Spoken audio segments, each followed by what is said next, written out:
Rowsome. I'm currently the Neurodivergent Project Summer Intern here for the Disability Services at Trinity College. And as part of my work with the Neurodivergent Project, I've been fortunate enough to collaborate with various collegiate bodies to help them enhance their services to better facilitate the needs of neurodivergent students here in Trinity College. But as well as that, I've also been fortunate enough to collaborate with some external organizations as well. One in particular being the autism organization AsIAm. It's an organization that's very close to my heart. I've been lucky enough to work with them on various projects and initiatives for many years now. And it's an absolute pleasure to have with me today, he's been kind enough to speak to us, is the founder and CEO of As I Am, Mr. Adam Harris. First and Hi, foremost, Ben. Adam, thanks very much for agreeing to speak with me today. My pleasure. Thanks for having me, and well done. This is a really interesting series. Yeah, thanks very much. And again, I can even explain a little bit to the neurodivergent project as we're going along. Adam, it'll be sort of incorporated into some of the questions, and it'll be great to get maybe your insight as to, what could be a good idea to try here or there. But that's something we can jump into a little later on into this interview. But the first thing I want to ask you, Adam, is actually in relation to, well, your humble beginnings, essentially. My first question is, at what age were you first diagnosed with autism, and in what sense was this the beginning of your autism journey? Yeah, well, I suppose it's kind of interesting when people ask me about kind of, when did you find out you were on the spectrum? Because in a sense, I can't remember ever not knowing that I was on the spectrum. From when I was very young, my parents could see there was some very clear differences between me and my siblings. So my mom always says about me that I never do anything until I'm ready, and then I do it very quickly. And that started at birth because I was 20 days overdue, and then I was born in 25 minutes. And I was a very big baby when I was born. I think it was 9.5 pounds. And apparently babies usually lose weight before they leave the hospital, but I actually used to gain weight, and they used to bring in 2 bottles to my mom and say, these are for the twins. And I guess why this is relevant to the story is from the moment I was born, I had this huge attachment to my mom. So I liked to be with her all the time. I liked to be held by her all the time. I didn't really sleep for more than a few hours a night, and mom had to carry me everywhere. And it was really only as I got older, and you move beyond, well, this is just a baby who doesn't need a lot of sleep, or this is a baby who's just very close to his parents. All of the things you might look out for in a child, the first time they talk, the first time they walk, the first time they speak with other children, all those things worked very differently for me. I had huge strengths from these differences, so if I was interested in something, I could learn all about it. As a very, very young child, I would have been able to have adult conversations about things like history, for example, that I'm interested in. But I wasn't able to go to a family party if there was too many people speaking at once. Going to somewhere like preschool, where I had to sit in a chair when there was lots happening in the environment, and having to interact with children my own age, where I couldn't really understand why they kept changing the rules and didn't do exactly as they said they were going to do. This led to a lot of anxiety and distress. So I think it's fair to say, a very distressed early years of my life, where I didn't have the language to explain the differences I was experiencing. My parents didn't know what these differences were. And it was when I was around 5 years old that it was finally identified that I was on the autism spectrum. At the time, there wasn't the sort of supports that exist now in our school system. So I spent the first 3 years of my education in a special school away from my local community. Thankfully, the system began to change. I also had a positive experience in special school, and I moved to a local mainstream school when I was 8 with the support of a special needs assistant. By the time I went to secondary school, I was in a weird situation because I was actually independent within school for the first time. I didn't have an SNA. That's probably not something my parents would have foreseen when I was younger. But all of a sudden, I hated being associated with autism, even though that was something my family spoke openly about in a positive way from when I was young. And that was because I would find that if people knew you were autistic, they would speak a little bit slower. They might speak a little bit louder. People would want to be inclusive, but wouldn't know what to do about that. So I Yes. began to blog about my own experiences. Set up a blog at the time that was called aspergersadvice.org, and began to, I suppose, travel around meeting other autistic people. And what became obvious was that we needed to change the narrative around autism in Ireland. Very Mm. clearly, more had to be done to support autistic people and families, but also actually we need to do more to change society. It's not about changing the autistic person, it's about changing society so it works for our community. And that's how As I Am was born. Yeah, it's funny actually, because my first memory of you was a 17-year-old Adam Harris giving a speech at my school. And again, it was literally in the days of the Asperger's Advice blog. I don't even think AsIAm had been founded at this point. It's very interesting listening to your story as well, and that, I can definitely detect some of the parallels between your story with autism and mine, because like that, I only joined mainstream as well. And I was also 8 years old, a sheer coincidence. But I think from the social aspect as well, I definitely relate strongly. And I know it's a big thing amongst autistic children in particular, but also into adult life as well. So Adam, you've kind of answered my next question, but I'm going to ask you again anyway, because then you can definitely go into the details, the ins and outs of how it actually happened. So I guess my question is, when did you decide to found the organization As I Am, and what inspired you to found it in the first place? Yeah, I think a number of things. Like for me, I think one of the most stressful couple of years of my life was when I was doing the junior cert. I went through a process where, as I mentioned, I really hated being treated differently.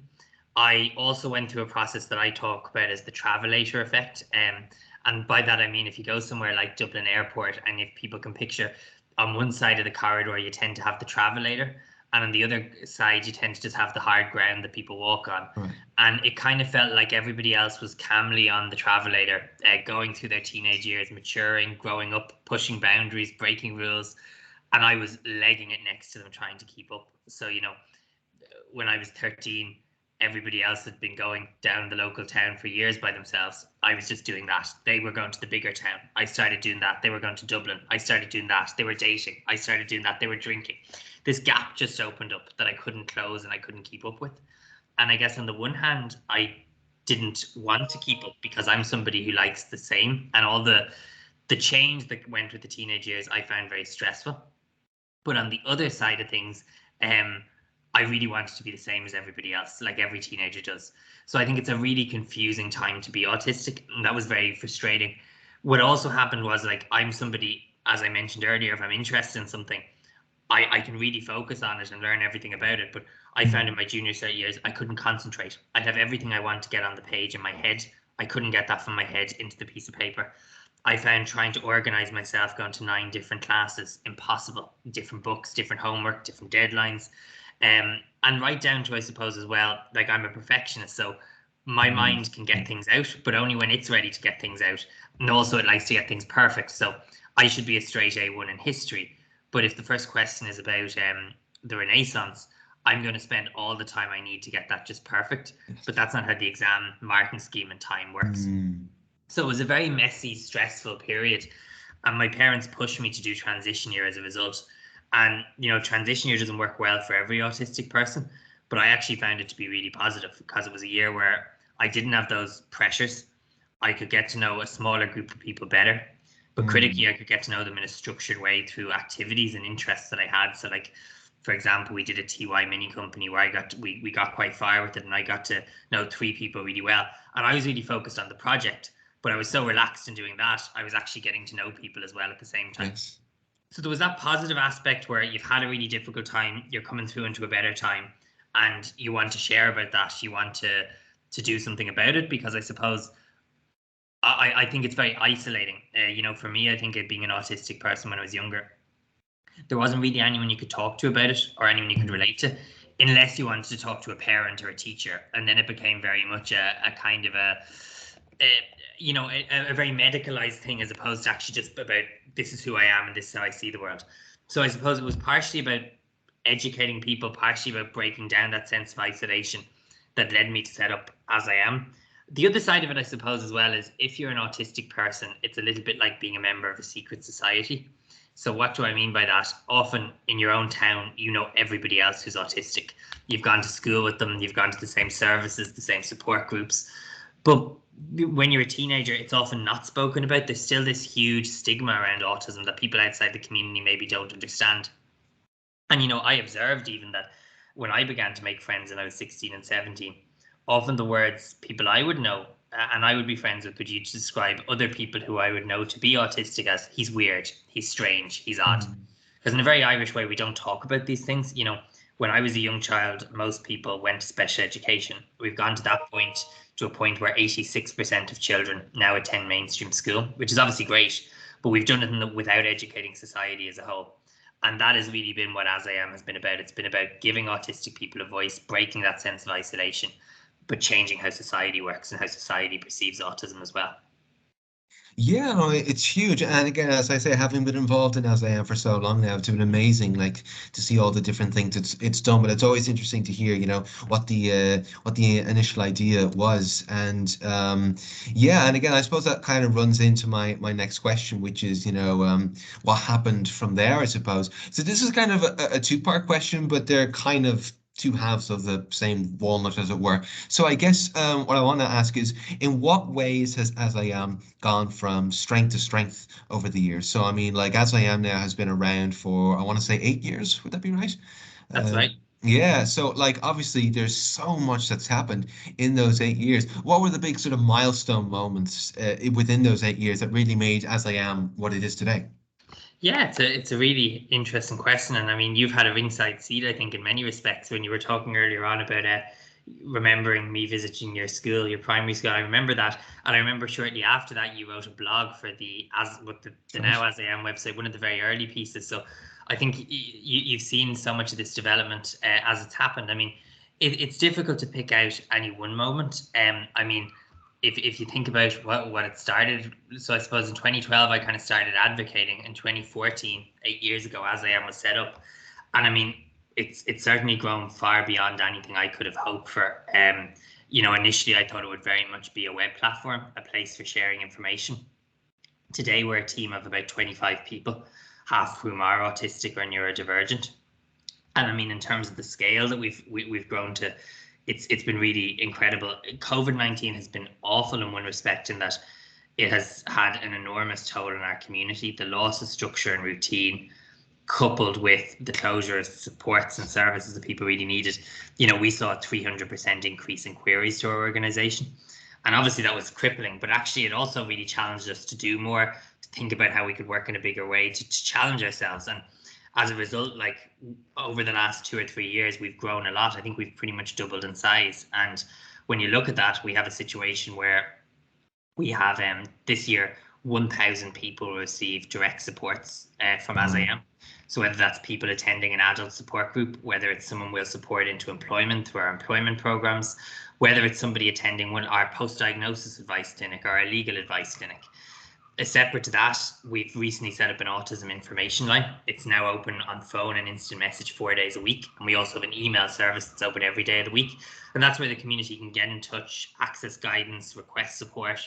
And this year we're probably expecting to take about 5,000 queries through that service. So that's been huge. For me, though, I think the two things that are really exciting, I suppose, that probably are junctures along the road.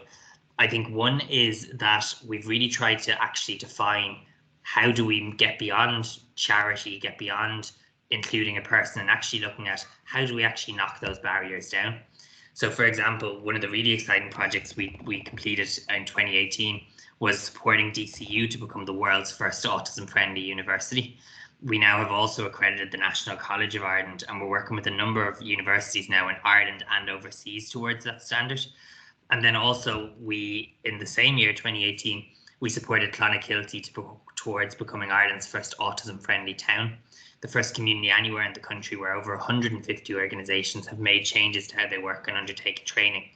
This year, we're working to support 20 communities towards that standard. So that's something very excited about. But I can honestly say, I think the most significant thing that AsIAM has achieved or precipitated has been, I suppose, autistic voice itself.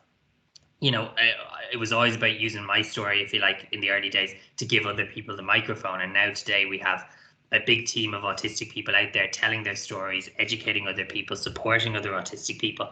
But even more important than that, we've programs like the Youth Ambassador program that you've come through, Ben, whereby we have young autistic adults who, both in the autism community, but within their own areas of endeavour as well, who are now representing our community, who are able to speak for our community. This year we're providing self-advocacy training to autistic people across the country.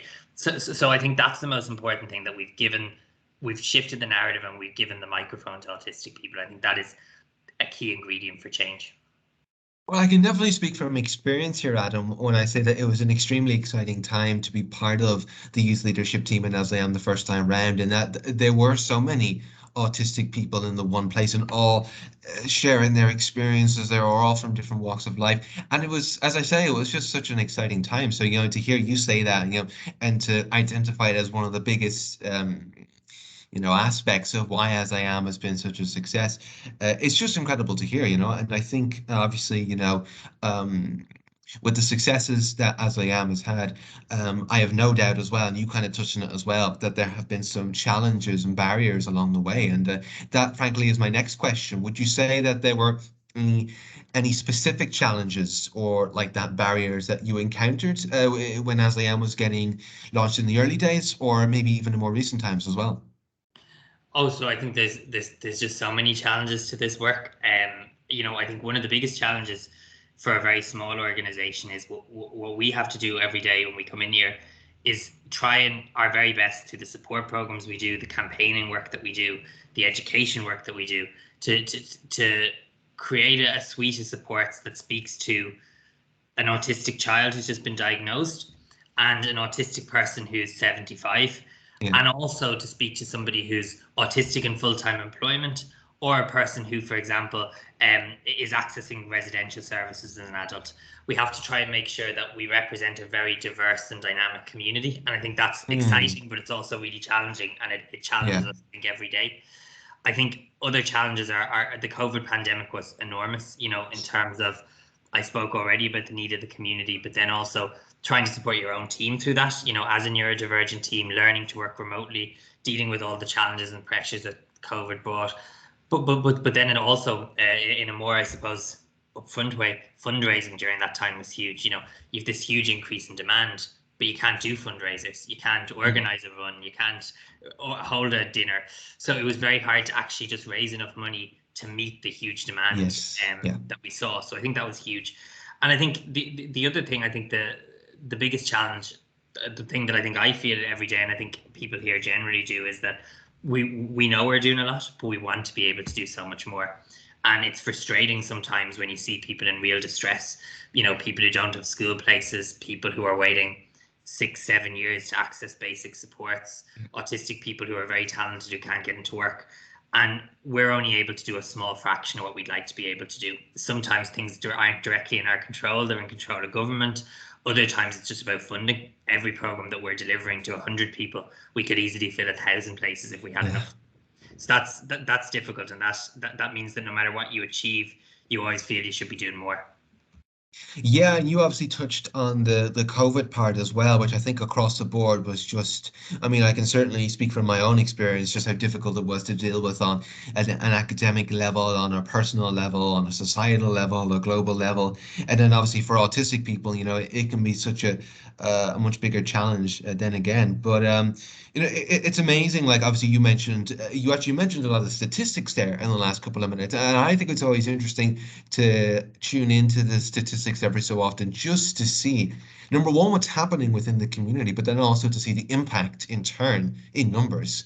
Um, as I am is having. And it's incredible now, I think, because you might disagree here, Adam, but I think it's almost reached a point where your name, Adam Harris, is kind of synonymous with autism advocacy in this country. I don't know if you'd agree with that, but I almost feel it that way. And obviously, you've had so many memorable moments. And I mean, when I say this, I'm even talking about the likes of the national coverage. I mean, one of my first memories of you, like aside from that workshop you sort of gave back all the way back in 2013 was when you appeared on, I'm pretty sure it was a Saturday Night Show, and I thought you were incredible on that. And you've been fortunate enough, of course, to appear on many shows ever since, like the Late Late Show and Moira and Dahi, to name but a few.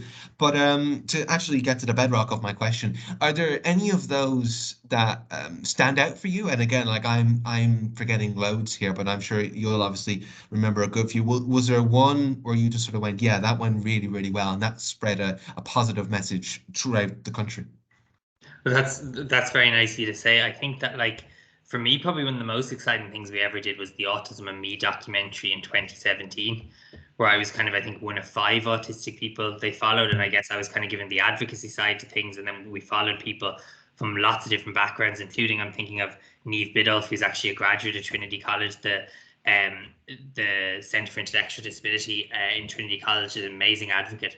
So I thought that was really powerful in showing the diversity of autism, because I can't do that as one person. The documentary showed a much more, I think, rounded picture of the very various experiences people have. And I think it did start a conversation. I think that was hugely useful. You know, I think it's great when you get somebody as well like Brendan O'Connor who really gets autism. Sometimes you go on interviews and the language is still so dated or things like that, and it can be a little bit frustrating. And you kind of have to remind yourself sometimes, like you do these interviews and you kind of think, God, I've said all of this 1,000 times beforehand. But you have to realize that, you know, repetition is actually important in this space in terms of making it stick and getting into the public psyche. So you have to be patient and you have to work with it. For me, though, I think what I'm enjoying over, I think, the last year, maybe 2 years, probably since the pandemic a little bit, is I don't really want to go on the air anymore and talk about my experiences. Like, I'm always happy to do that. I'm always happy to talk to families and share my experience. But what I really want to do is use the AsIAm platform as much as we can to actually talk about the real issues on the ground. You know, I often kind of say to people, like, I've traveled around the country and I've given loads of talks. I've given talks in every county in Ireland about growing up on the spectrum, the experience I had. And, you know, lots of people come, and it always kind of frustrates me because none of my friends could give that talk. So in other words, the idea that here I am, I went to school and now I live a happy life, which is kind of the talk in a nutshell. That isn't remarkable for neurotypical people, but it's still remarkable for our community. And that is obviously what's really wrong. So what I've been trying to do, and I think we're getting somewhere, is in the interviews over the last couple of years, that we're in the media to talk about the issues, to talk about the children who don't have school places, to talk about how our community was left behind during the pandemic. And, you know, they're the interviews I enjoy giving now. It's not about telling my story. It's actually about, I suppose, me using my experiences to give a voice now to people who may not have one. Yeah, it's something I noticed in particular during COVID, because I obviously would have listened to the likes of yourself, Adam, during the likes of COVID, and to hear those challenges. And I think it's, as you said yourself, the challenges that have really come to the fore, as opposed to actually getting the word autism out there itself. Because I think for a lot of people, whether it's maybe not someone in your direct family, it's someone in a distant family or a friend who is on the spectrum. So I think it is relevant to everyone in some way in this day and age.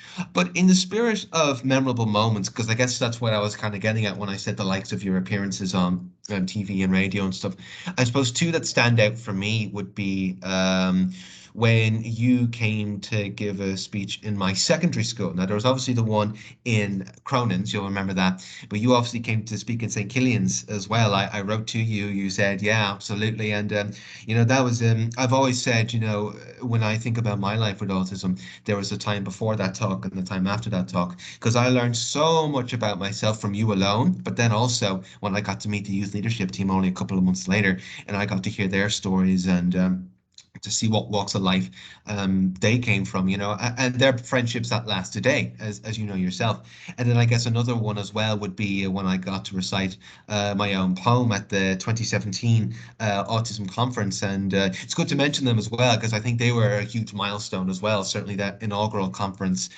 in Dublin Castle, but also the ones that are followed in Malahide.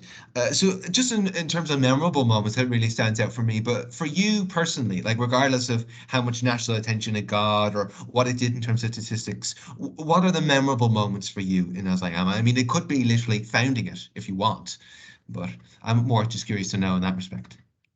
Yeah, I think that's it's a really interesting question, and I'm just reminding myself here. I think the poem you recited in 2017 was called "No, Surely Not." How's it? Yeah. Yeah, I remember it. Powerful stuff. I mean, all of the conferences definitely do stand out. I think, you know, I've really missed that over the last 2 or 3 years, because I think they are powerful moment where we bring the community together in a really special way. One of the exciting things, I don't know if you know about this yet, but we've just won the right to host the Autism Europe Congress in Dublin in 2025. So we'll be doing that on a much bigger scale with 2,500 people. So we're really excited for that, for sure at the minute. In terms of, I suppose, memorable moments for me, I actually am just thinking about what you shared to me just there about St. Killian's. I remember at the end of the talk, actually, I think you spoke a little bit on the day about your own, I suppose you Yeah. contextualized what I'd said to your own experiences in the school. And I remember your friends actually going up to you afterwards and kind of embracing you. And I think that for me, it's little moments like that that tend to stick out, because that's really what it's all about. We've talked a little bit in the interview already about kind of statistics and news events and all of that sort of thing. Ultimately, that's not what changes attitudes, and we know this from loads of different social issues in Ireland. What actually changes attitudes is my neighbor, my friend, my brother, my sister, explaining what life is like for them. And then all of a sudden it becomes relevant to people. We did a survey, and we try and do it every couple of years, where we poll a representative sample of the Irish people, 1,000 Irish adults, about their attitudes to autism. And what you've just said is absolutely correct. This year, 80% of people were aware of autism as a clinical diagnosis. But when somebody didn't know someone who was autistic, or didn't believe they did, they were much more likely to point out all of the negatives that were associated with being autism, or being autistic, in terms of, or perceived negatives, has meltdowns, doesn't make eye contact, doesn't speak. Whereas actually, if somebody knew someone who was autistic, they were much more likely to see it in a positive way, to see it as a neurodiversity paradigm, difference, not disorder, strengths, abilities.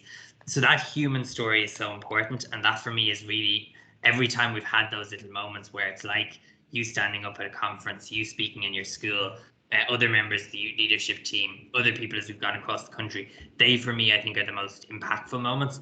And they kind of sometimes, I think, are, for me, the most memorable moments, because what they actually do is, it's such a big issue, autism. It can be sometimes hard to see the dial shift. When you have 85% of people still unemployed or underemployed, you don't see 10% in reductions in that every year. But sometimes you need those little moments on the ground to see that you're making a difference. And I think they're what's important to me. I hope that answered the question. Absolutely, it does. Yeah. No, and it's funny. Like, you actually reminded me. You were just talking there about different attitudes throughout society. And people tending to focus maybe on the negative aspects rather than the positive aspects. You actually reminded me of a quote that I learned from you, but the quote came from someone that you were actually fortunate enough to meet, Temple Grandin. I believe Temple Grandin once said, "I am different, not less." That's right. And it's such, I mean, I think you'll agree with me here when we say it's such a powerful statement, because that's what it's all about. And I distinctly remember on the back of that as well, I distinctly remember you in another workshop you did, writing the word disability on the board. And what you literally did was, now you might have done it the other way around, but the way I remember it was you drew the DIS really, really big and then the ability really small. And they were like, this is what people tend to focus on, when really it should be the opposite, what autistic people can do as opposed to what they can't. And it's a really big thing. I mean, frankly, it's something I learned through the likes of yourself, Adam, and through AsIAm, because that's not something that would have been apparent to me, and maybe it's not apparent to a lot of other people, that, we can focus on all the negative traits all we want, but it doesn't actually get us anywhere. It never bears any fruit.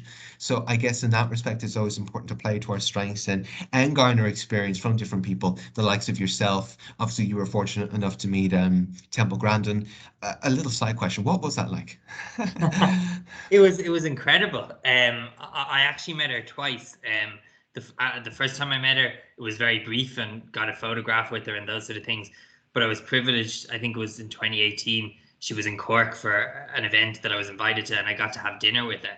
And what just really struck me about her was two things. Like, one of the things that's really interesting is, whenever she goes to speak somewhere, she'll only come to speak about autism if she can actually also, on that same trip, do a talk about her area of expertise, which is agricultural science. Because her big message is that autism, like, she's an autistic person, she's proud of that, but like, it doesn't stop there. You know what I mean? She's Yes. a fantastic agricultural scientist because she's autistic, and to not lose sight of that. But I saw her in a hall in Cork, and there was about, I think there was 800 or 900 people at the event. And I mean, Temple is an older person now. She was traveling from, I think, Colorado, 7 or 8 time zones in the difference. And she stayed and greeted every single person, photographs, pictures. And you could see in her face, she was exhausted, she was overwhelmed. But she really is just, it's not about kind of the ego. It's not about the being a superstar. She really shares of herself very, very generously. And even when she tells you different stories, she actually, when you're meeting her one-to-one, she gets emotional about some of them. And the other thing that I remember about her is she gives the most incredible hugs you can imagine. And so, yeah, she's a pretty incredible person. Absolutely. Like, obviously, it's one of the first big names that often comes up when we talk about autism advocacy. Well, after Adam Harris, of course, but one of the first I big would names say. that comes up. But yeah, you touched on something very interesting there, Adam, which was the Dublin winning the right to, or Ireland winning the right to host the European conference, which is a huge deal, and obviously it's one of the big plans for AsIAm in the future, in the times ahead, and that actually runs into my next question. Now, what are the plans for the future for AsIAm, but also yourself as well? Are there any particular plans involved, as well as obviously the big conference itself? Yeah, so we just recently finalized our new strategic plan for the next 3 years, and we've got some pretty exciting things up ahead. Over the next over the next period of time, we're going to provide supports to 25,000 people. So that's something we think is really important, and it's just a way of, I suppose, providing something where the state is so often falling down. We also have big ambitions around the number of companies we're going to work with. So we plan to support 100 companies to employ autistic people, and through that to create 1,000 jobs for autistic adults. So our new adult support department is a really exciting area. This year we've worked directly, as I said, with I think over 700 autistic adults to date through our social and wellbeing groups, and we'll shortly begin our work around directly supporting people into employment as well. And then of course our community support team is growing all of the time. In terms of both the number of people we're seeing, but actually the range of supports we can provide. And then as well as that, our training team, I think we've had a lot of proof of concept in recent times about, I suppose, the autism friendly town, the autism friendly university, autism friendly shopping. But the challenge for us now is to get that beyond pilot projects and into actually that this is a norm within society. Because we know that if we can create environments that work for autistic people, they tend to work for people who have dementia. They tend to work for people who English isn't their first language. They tend to work with people who have migraine. So actually autism-friendly environments are people-friendly environments. And I think there's huge gains to be had for everybody. On the policy front, I suppose one of the things AsIAm has been campaigning for a long time is a national autism strategy. We've had some success in recent months in that we've now got a joint Oireachtas committee on autism, which is meeting over the next 9 months to kind of craft a report around what an autism strategy should look like. And early next year, we should see the publication of Ireland's first ever autism and innovation strategy. So there are two things AsIAm has been kind of very instrumental in, and will continue to push for it so that we hopefully can have not just a strategy that delivers, but a strategy that's really about autistic voice and the rights of autistic people as well. Wow, so there are big things on the horizon for AsIAm, that's for sure. And it's obviously fantastic to hear. And you obviously mentioned earlier the likes of, I suppose, in the context of post-COVID times as well, hopefully the AsIAm conference as well. That would be great to see, hopefully up and running again, because they've always been huge hits time and time again over the years. Absolutely, and we'll be making an announcement about that in early September. So we will see a return to AsIAm conference in spring 2023. So that's coming very soon. Watch this space, huh? Exactly. Excellent, excellent. So, Adam, we've actually arrived at my final question for you today. And this question, I suppose, is kind of in the context of a documentary that we were lucky enough to be involved in, Changing Ireland, My Big Idea, you might remember, all the way back in 2020. And you might remember just a piece about it was, and this is in the context of actually the Neurodivergent Society here in Trinity, but you might actually recall as well that there exists a Neurodivergent Society in DCU as well. And I have been fortunate enough to actually be speaking backwards and forwards with the founder of that society. Lachlan Brennan is his name. And the hope is within the next couple of weeks that we might establish ties between Lockheed and the society here in Trinity College. I was fortunate enough yesterday evening to interview some of the committee members of the Neurodivergent Society. They exchanged some ideas of what they envisage the society to be, some of their goals, etc., etc. But I actually just wanted to get your opinion on how a neurodivergent society like that would work in the collegiate context. I suppose what my question is, to sort of drill down to the bedrock of my question, what would your advice or tips be, having worked in this advocacy space, I suppose, and in the space of that social aspect? What would your advice be for a neurodivergent society trying to get up and running and establish itself within the college setting? Yeah, well, I think the job Leahin and the founding committee did in setting up the Neurodivergent Society in DCU was incredible. When we set up the Autism Friendly University in DCU, this was a key requirement that we put in place in terms of the action plan. Because, obviously as an autism organization, we can come in and say, these are things that should happen on campus. But that's nowhere near as relevant as or powerful as people who are actually on campus saying, this is what we expect. Again, it's coming back to that passing of the mic. So I think what the Neurodivergent Society has done is, first of all, it's really authenticated the work of the project. Aside from all the fun activities they do just as a student society, it's been actually central to driving progress in DCU around autism friendly activity generally. So that's been really important.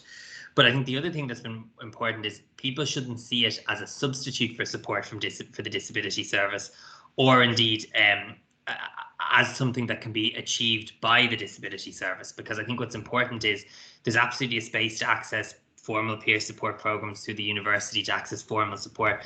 What the Neurodivergent Society does is create a safe space for the community, and to have those conversations coming from the community, to go to there and access that support if you don't feel ready to actually disclose to the university yourself.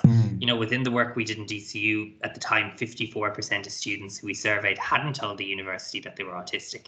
So this provides a safe space for people to explore their identity if they're not ready to share with the university. But critically, it also creates a space where autistic people can set the agenda and can push for change, just as we've seen in many other minority groups, for example, such as the LGBT community. So I would love to see a Neurodivergent Society pop up in Trinity, and certainly if it does, AsIAm will do anything we can to help support it and help you get it off the ground as well. Well, it's fantastic you say that, Adam, because even though the Neurodivergent Society does exist in Trinity, they failed last year to obtain formal society status. Unfortunately, it's a process where you have to go through the CSC, all this sort of thing, and they hit a bit of a roadblock, but they're certainly back up and running again. And I was just sitting there smiling to myself while you were saying all that, because you tapped into everything that basically the society is discussing right now. I remember one of the last things that one of the committee members said on the podcast yesterday was, let's make this very clear. We are a society, not a support group. And that was one of the first things you said. I think it's a very important aspect of that a neurodivergent society should have. And it's very clear that the DCU one has it. And the TCD one certainly does have it as well. And it's just a matter of getting that final push, as it were, to fully establish it, obtain formal society status. And that's why I just wanted to get your opinion on it, Adam, because, we're very enthusiastic about the society here in Trinity College in the context of also, yes, the disability services and the ability co-op, who will always support the society in whatever they try to do, but also just to you said it yourself, it's that safe space for neurodivergent students and for autistic students and all. And one final word of advice I might give on that as well, because it's definitely a roadblock we encountered, but we overcame in DCU as well, is, it's really important when the autistic and indeed the neurodivergent community, unfortunately, all too often are very disempowered. As we've already talked about in the podcast, there can be huge stigma associated with membership of the community. By the nature of the differences we experience, stepping up to things like committee membership sometimes can be overwhelming and have to be approached in a different way. So what I think is really important when a neurodivergent society is being set up is that the college give every possible support required to get it off the ground. And that might mean, for example, and I don't know what the rules are in Trinity, but for example, when we would have been setting it up in DCU, if there's a particular number of members you typically need to have, it may be allowing it be set up with a smaller group of members initially, because you have to overcome that stigma and you have to get set up, even if there's only a small number of people initially. It might be allowing people to take joint committee responsibilities as opposed to individual ones. So I think it's about seeing the establishment of the society through the accessibility requirements that prospective members may have as well. Absolutely. You mentioned a key word there, which is accessibility, and it's such a big thing, not only in the context of the Neurodivergent Society, but frankly, in a lot of the work that I would do as an intern for the disability services, is that notion of accessibility. But I will certainly take back my findings today and report this back to the Neurodivergent Society, because they're really, really eager, certainly in a post-COVID world, to, and I suppose that was another thing as well. a lot of times maybe there was a spanner in the works for people in the COVID setting, whether it was online when it should have been in person, or there was a miscommunication somewhere. But I think now in the post-COVID world, for the Neurodiversity Society, for AsIAm, for college students, whatever, there's bright times ahead, I suppose. That would be fair enough to say, yeah. Yes, absolutely. I think that there's huge positivity, and I really appreciate all that you're doing. And I do think, there's a big battle up ahead, but I think at the end of the day, there's such energy, as you say, happening out there at Yeah. the moment. There's people coming forward, there's ideas happening, there's new groups being set up all the time.